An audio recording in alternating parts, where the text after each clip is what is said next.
Performance measurement in private equity is a much more challenging task than many people realize. In a recent study of actual cash flow data from over 400 private equity funds, I found that 1/3 of them report IRRs that over or understate their true annualized performance by more than 10%. Every PERACS analysis starts out with an objective and accurate performance measurement. Our methodology avoids the inherent biases of the IRR methodology and captures the true annual performance of a private equity investment over its duration, which is the number of years between the weighted average date of takedowns and the weighted average date of all distributions. This has the advantage of measuring performance over the amount of time that money has been actually put to work by the general partner. Many other measures, including internal rate of return, assess annual returns over the entire fund life or the holding period of a deal, which forces them to make assumptions that can lead to drastic performance distortions. We use this methodology to calculate the PERACS alpha as a measure of performance that considers the opportunity cost of investing in private equity. Whenever a general partner makes a capital call, this capital is no longer available to earn returns in other asset classes.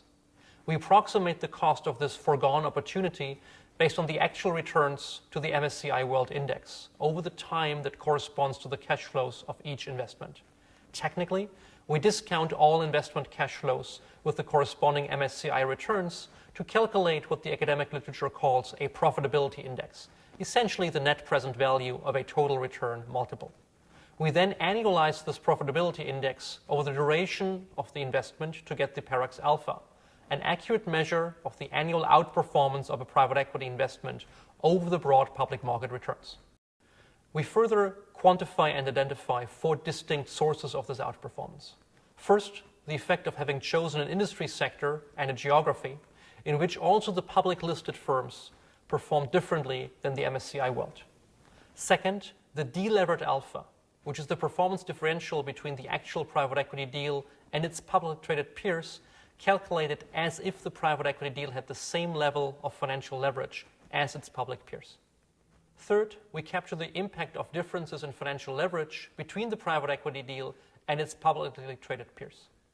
Here, we can further distinguish between 2 effects.